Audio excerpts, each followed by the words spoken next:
સ્વામિનારાયણ મંદિરમાં 78મા સ્વતંત્ર પર્વની હર્ષોલ્લાસ સાથે ભવ્ય ઉજવણી।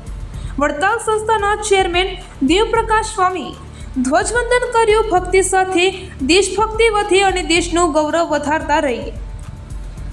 વડતાલ શ્રી સ્વામિનારાયણ ભગવાનના તીર્થધામ વડતાલ સ્વામિનારાયણ મંદિરમાં 78મા સ્વતંત્ર પર્વની ઉજવણી ભારે હર્ષોલ્લાસ સાથે કરવામાં આવી હતી। વડતાલ સંસ્થાના ચેરમેન શ્રી દેવપ્રકાશ સ્વામીના હસ્તે ધ્વજવંદન કરવામાં આવ્યું હતું।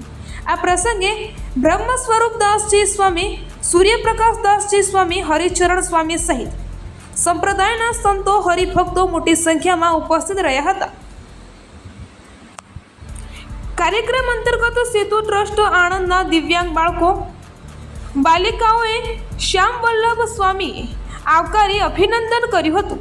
દિવ્યાંગ બાળક પીકેશ ચૌધરી દ્વારા દેશભક્તિનું શૌર્ય ગીત રજૂ કરી ઉપસ્થિત સંતો, મહંતો, હરિભક્તોના મન જીતી લીધા હતા। આ પ્રસંગે બ્રહ્મ સ્વરૂપદાસજી સ્વામી ભારતની આઝાદીના 78મા સ્વતંત્ર પર્વે સરદાર વલ્લભભાઈ પટેલ, શહીદ વીર ભગતસિંહના યોગદાનનું સ્મરણ કરી ભગતસિંહ, ભગવતજી સહિત ક્રાંતિકારી શહીદોના બલિદાનને યાદ કરી વડાપ્રધાન નરેન્દ્રભાઈ મોદી તથા તેમના સાથે અમિત શાહની ગુજરાતી જોડી દેશને વિશ્વના હરોળમાં લઈ જાય તેવી તેઓને પ્રાર્થના કરી હતી। જ્યારે વડતાલ સંસ્થાના ચેરમેન દેવપ્રકાશ સ્વામીએ ઉપસ્થિત સર્વે હરિભક્તોમાં ભક્તિ સાથે દેશભક્તિ વર્ષે અને તન મન ધનથી દેશની સેવા કરીએ અને ભારતના ગૌરવને વધારતા રહીએ એવી ભાવના વ્યક્ત કરી હતી।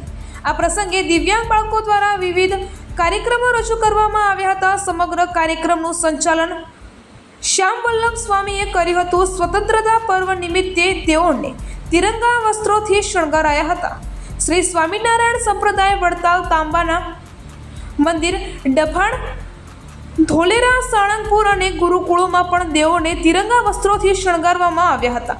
જ્યારે વડતાલ મંદિરના સમગ્ર પરિસરમાં તિરંગા લહેરાવવામાં આવ્યા હતા।